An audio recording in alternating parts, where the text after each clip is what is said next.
when we move down to the new studios. But we'll figure that out. But thank you, Port Cummington, helping out today. Mary is out in Nashville, Tennessee. Mm-hmm. Music City. How did last night go? What was last night like? Last night was Valentine's Day. It was sold out at Zany's in Nashville, the comedy club. It seats like 270, and it's a cool room. Like, the stage is elevated, and then there's maybe 150 people on the seat in front of you, and then there's a bar at the back of the room, and then above the bar is like balcony seating, like another 100 people. It was really cool. Who was their Valentine's Day person? We just did a showcase. So it was just like 10 different comics. Oh, I see. Yeah. It wasn't like a headliner show. Everybody have to talk about love. I got heckled by a pastor. Heckled by a pastor? Yes. I'm going to post the video on my social medias tonight after the show because I have to edit it down. It's like a 7-minute interaction of me and this pastor. And it's pretty funny, pretty intense. But it was a great show. Everybody did really well. And Steve Byrne, who is a friend of Alan Cox Show Comedy Tours, and he's been on air a couple of times, he ended up showing up because he lives here now. So he just popped in and ended up closing out the show. He did like 35 minutes just messing around with the audience and having a good time. But yeah, it was fantastic. What did the pastor say to you? I don't want to spoil the video. Well, we're talking now. I know. So I have a joke about baby boomers and how they're just so ornery and they were mean to us, their children. And I was like, I think it's just because they're dehydrated. And this guy who was older, like, lifted up a glass of water. And I was like, is that the first glass of water you've ever had? And he was like, no, I've had 2. And so, like, we were joking around and going back and forth. And then at one point, he said something about being married to his wife for 42 years. And then I was like, oh, 42 years, that's great. And he goes, yeah, well, it's only going to last 43. And I was like, what, you plan on leaving her in the next year? And he goes, well, I've had cancer and heart failure. So, like, something to the effect of, I don't know if I'm going to be around in a year. And he goes, so you better make us laugh, like that. And then he started, like, pointing to his watch, like, hurry up and make us laugh. And it was just a very strange way to do that. I felt like he was using his poor health at me to make me feel bad. Like, bitch, that doesn't sound like a heckle, though. So then after that, he was like, it's the way that he said it. His tone? The tone, Alan. The tone. Oh, the tone. Right. It sounded to me like he was informing the audience where he was coming from. No, because he was like, I've had heart failure and cancer, so you better make me laugh, was essentially how it came out. But he's right. No. You better make him laugh. Why wouldn't you want a potentially dying man to have a good time? I do want him to have a good time, but you don't get to use your poor health at me. I don't like that. That makes me mad. Okay, so you're saying be on her terms. That's right. You're saying that he weaponized his pain. Yes. Correct. I see. And he came at it in a very, like, matter of fact, like, bitch, do what you're told. Yeah, but you're up there firing your dead dad jokes at the audience. No, I didn't. Oh. You don't know what set I did. No. Start to defend people. I don't mean last night. I mean, but you do that. But I also set it up. I say, hey, I'm about to talk about death. Like, I tell people this is what's coming next. Oh, so if he had given you a preamble, you would have felt a little better? Or? It was the way that he said it. Did he mention he was a pastor? No, so that came out later. So he's being bratty to me, and he's like, you better be funny, tell some jokes. And he's, like, pointing at his watch like, I haven't laughed yet. What are you doing? You know? How long have you been on stage at this point? Yeah, okay, yes. I had been on stage maybe 3 minutes. But why were you inferring that he hadn't laughed yet? He was pointing at his watch and said, make me laugh. Yeah. How else would you infer that? Like he's trying to tell you, I don't know how much time I have left. No. Oh. I think he was like, tick-tock, bitch. I haven't laughed. What are you doing? Wow. A man of the cloth, and you ascribe that much negativity to him. Well, this is why I said I don't want to ruin the video. This is all negativity. You can hear it in his voice the way that he's saying. I see. And so I asked him, I was like, what do you do? We're not ruining the video. We're enhancing the video. Yeah, we're discussing the video. We're upgrading it. There you go. Upgrading it. Yeah, there you go. Yep. I asked him, I was like, what do you do for a living, man? And his wife lost it. She started laughing so hard. And I was like, whoa, like that, I wasn't ready for that. And then he goes, I've been a pastor for 40 years. I love what I do, da-da-da. And so I basically went back and forth with him about the type of pastor that I assumed that he was, and it was a very funny interaction. It was a good time, and he was a good sport, and it was really fun. That's one thing Jesus was big about. It was like, make money off my name. Yeah. You should be able to live a big, healthy, extravagant life by teaching people about me. Blessed are the influencers, for blessed are the monetizers. Yeah. So it was fun. And then, so Steve Byrne, anyone who saw him at the comedy tour, he does this big musical number, closer, where he'll like bring a woman up on stage and she gets a lap dance. He was not. Yeah, I there. had to do it. Yeah. So Steve Byrne was not there for my set. He went up right after me, but he like walked in the door while I was on stage. So he didn't watch any of the interaction with me and the pastor. And the woman that he chose to come up on stage was the pastor's wife. Nice. And he had like 5 men giving her a lap dance at the end of the show. It was great. It was pretty funny. Did you get to chop it up with Steve at all after? He seemed very scatterbrained. He got there late. He went on stage. He came off stage. And then he's like, I got a couple people I got to say hi to. And then I didn't see him again after that. Oh, no. What? Oh, no. Well, he blew you off. That's so good. There was a brief interaction we had where he looked at me. He's like, you look familiar. And I have worked with him probably 5 times. And I was like, I'm going to make you place it because we've worked together a lot. And he's like, yeah, I can't. Have you been here before? Was it on another Zany show? I was like, nope. Like, we've worked together at least 5 times. Like, you should know who I am by now. And he was like, why, you made him work for it? Well, I don't know. I feel like if you work with someone once or twice, okay, you might forget them.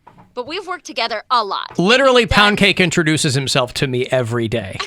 Just so I'm clear. And you still don't remember. Well, no, I remember when you tell me, but then the next day, I never expect anybody to remember me. Like, it's like Mike Costa when he's here. I've worked with them 5 times. I've worked with Michael Costa a few times, and he was like, hey, nice to meet you. I'm like, hey, good to meet you. And isn't Byrne working with different people all the time? Yeah. Like, you go town to town, and you're working with whoever's there. Every time he's come to Hilarities, like the last 4 times I've worked with him, he did the Alan Cox Show comedy tour with us, and he's been in studio with me right next to him. Well, in his defense, you look a lot different than you did all those times you worked with him. Teeth are fixed, you're skinny. I guess. Do I look like a different person? And he's not remembered me every single time we've worked together. Okay, so you said you're not memorable. You've worked with him 5 times, you said. I would say probably 5 times. Yeah. Did he not remember you after the second time? After any of the times. He has not known who I am a single time that I've worked with So him. maybe he has a minimum and it hasn't been hit yet. What, 11 times? I don't know. Ask him. Did he how many times do I have to work? Did he ever come around to it? No. I had to tell him it was Cleveland Hilarities Alan Cox Show. And he was like, oh, okay, yeah. And I was like, you have no idea. 9 times. Wow. All right. Well, no, when you told him, he probably remembered. Maybe. Let's call him up. Call him. Let's call him. Hey, Good. Steve, do you remember Mary Santora? Yeah, I'll blow him up right now. He's going to be like, wait, what? Who? Yeah. Don't even tell him I was on the show last night. Hey, Mary said she didn't see you last night at Zany's in Nashville. Wow. Yeah. All right. I think after that, though, because I tagged him a video on my Instagram of him giving that lady a lap dance. And I was like, she is a preacher's wife, Steve, And so he responded to my Instagram story.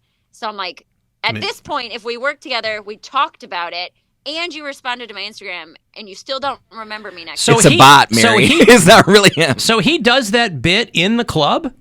Like on a showcase? Just running into a set, he does that bit? I guess. Really? Yeah. Huh. Right. He did like 35 minutes. He did a very long set. Oh. I didn't catch most of it because when I got off stage, like I said, he went on right after me, and my food had come into the green room, so I was eating during it. But I saw him doing that, and I ran out there, and it happened to be the preacher's wife. Hey, are you guys selling your DVDs on Facebook? I've had a handful of people. Me? Yeah. No, I donated them. My boyfriend. Okay. Yeah. I've had people hit me up and they go, "Hey, is Mary selling all those DVDs on Facebook?" No, I'm not. I go, "I don't know." I told my boyfriend, I said, I took over 4 boxes of DVDs. And he's like, what are you doing with all this? And I was like, listen, here's a little triggering thing is that I need you to help me go through these because I will keep all of them because I've had all of them for 10 years. Yeah. And I said, this is like the little bit of hoarding that I've gotten from my mom where I will assign nostalgia to these DVDs that I have never watched or haven't watched in 6-7 years. And so we went through them together and like it was really funny and a good goofing around time. But yeah, we just donated them. Now, the next time Steve Byrne comes to Cleveland and comes in here, we're not going to tell him anything. No. And I won't even go into the office beforehand. I'll let him come into the right. studio. Yeah. And we're going to see if there's a glint of recognition. Yeah. Well, except you told him. So when he comes in here, he'll know. But she's told him every I've told him time. multiple you have? times, yeah. I mean, he did the Alan Cox Show comedy tour with her. Like, that's No, one, I understand, yeah. So, we'll see. But he kind of stands off to himself, too. Yes. I've known him a long time. I mean, from Pittsburgh, and I didn't even really want to bug him when he came. I'm like, everybody's got their own process. Didn't he go to school with JR? Yes. He went to Kent, right? Kent, yeah. They go way, way back. That's so funny. Small world. But, yeah, I don't like to bug people beforehand. But after 5 times, he should know who you are. We met once 5 or 10 years ago. It wasn't like that. I have worked with him multiple times. And whatever, maybe that's. Do you think he's big timing you? I don't know. And maybe it's a little ego thing on my part where I'm like, man, come on. Like I feel like that's a normal reaction after multiple times of meeting someone, right? I feel like it's fun when somebody doesn't remember you because you get to have a completely first conversation with them all over again. I guess. And they will invariably tell you stories that you remember. Yeah, I was there for that. No, not even that. You give them no recognition whatsoever that you've gone through all this before. It's like deja vu for you, but to them, very first time. Yeah. That's fun. I don't know. I feel like I've been They're excited. Other side of that so many times that Well, we all have. I'm just saying it's fun when somebody has no clue. Bill, you've worked with someone multiple times and not remembered them? I don't know. There's a lot of people that will be like, hey, we did this and this, and and I'll just go, I don't know. And it'll be like years have passed, so I don't remember them. You forget, we haven't done a comedy tour in 3 years. 2019, yeah. Right. Or did we? No. 2020, we didn't do one. Didn't do one this year. Didn't do one last year. Next one will be next year. So it's been a while since you've seen him. And I guess that's true. In that time, teeth fixed, skinny. Yeah. I had red hair, like that red hair. Mm-hmm. So I guess, all right. That was the last time you worked with him. Yeah. Was I had 2019. just quit drinking. Yeah, I had just quit drinking. Because I worked with him a couple months before the comedy tour at Hilarities for a full weekend. And then that was probably you look like December. a different person since then. Okay. All right. Is there any chance that the last time you talked to him, you were hammered and you don't remember it? No, I had quit drinking. We worked in 2019. We worked together by at Hilarities. By the time the comedy tour came around, you were sober? Yes. I quit drinking in March of 2019. So okay. It was like a couple months after I had stopped drinking. It was like a little over a month, because wasn't that at the end of April? May, something like that. I thought it was end of April, May, early May. But it was, Doesn't matter. It hadn't been very long. I was still fat and gross, yeah. Fat and gross. I was still, and probably awkward because I didn't know how to be in public without drinking yet. So, okay, maybe some of this falls on me. But still. Now, if you run into him again, because you've still got a few more days in Nashville, right? Mm-hmm.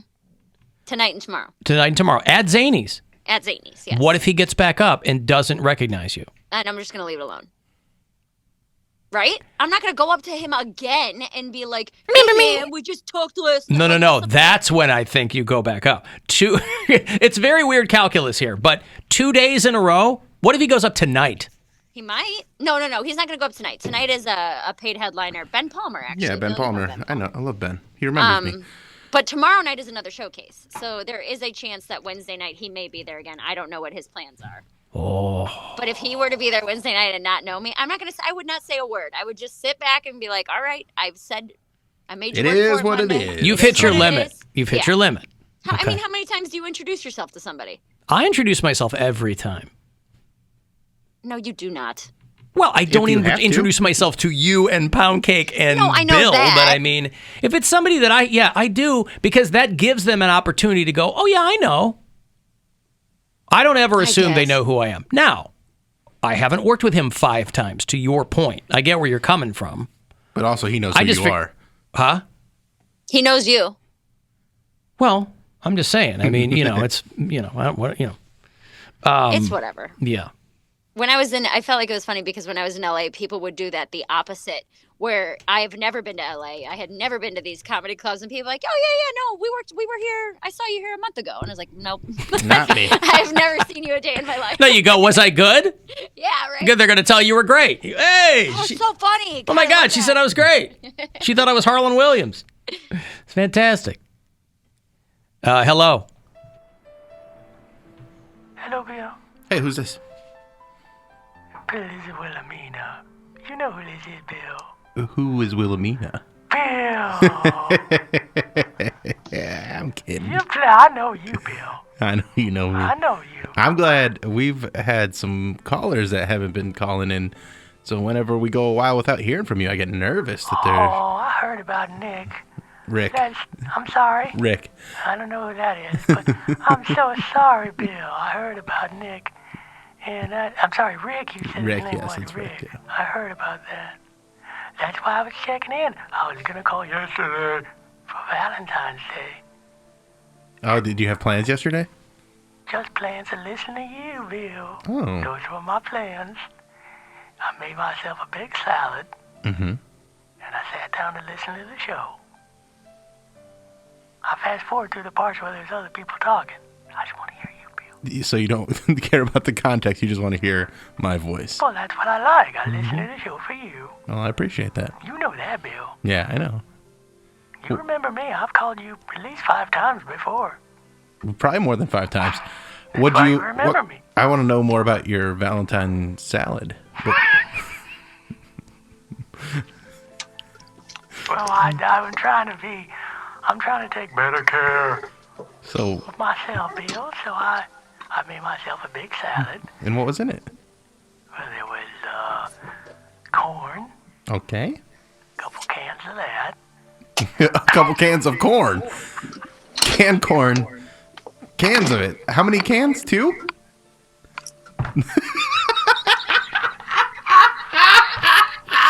There were 2 cans of corn, Bill. I'm trying to remember. I'm sorry.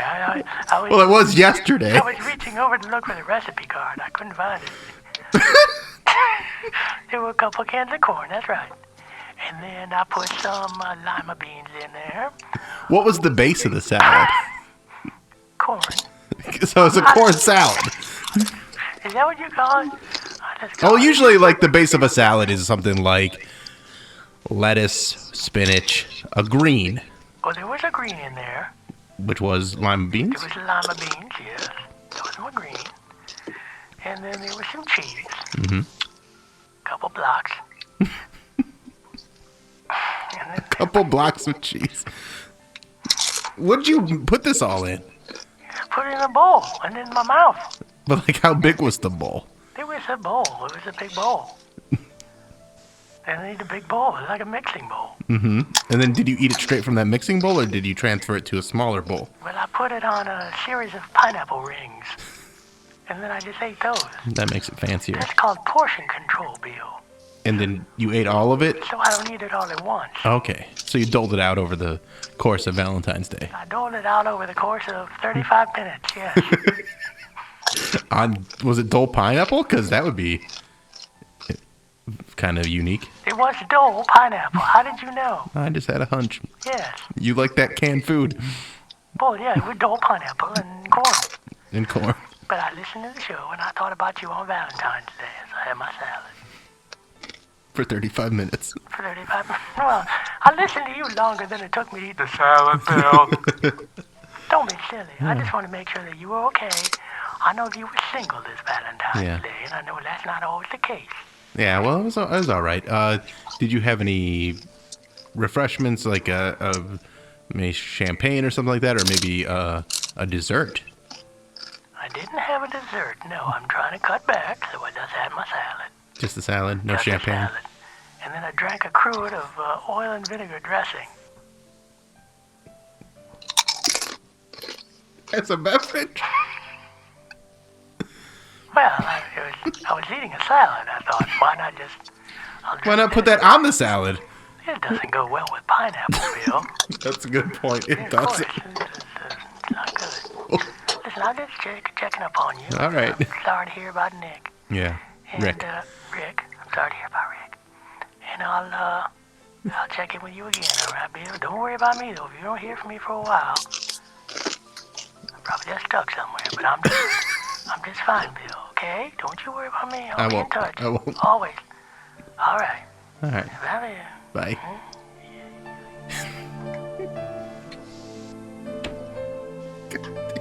What? She's just stuck somewhere.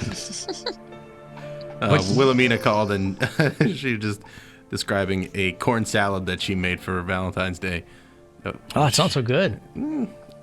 See, this is why you're so perplexing, because so many things that are enjoyable you don't enjoy, but then someone talks about a corn and lima bean salad, and you're like, I didn't know lima. I hate lima beans, but I do like corn. I mean, I like corn too. Corn's okay. Yeah, and enjoyable is a subjective term. And then you have to drink oil and vinegar.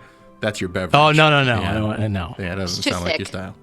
Well, it's too oily or it's too something. It's I don't know. I've got to take a break. If you want to get a text for anything, 35192 to get me there. After the break, I will have those Monday Night Raw tickets for you. So if you want to go check out WWE on March 7th down at the Romo Fee Hill, we'll hook that up. And then another $1,000 on the way. Listen for that next keyword to go fund to yourself coming up at 4:30. It's the Alan Cox Show.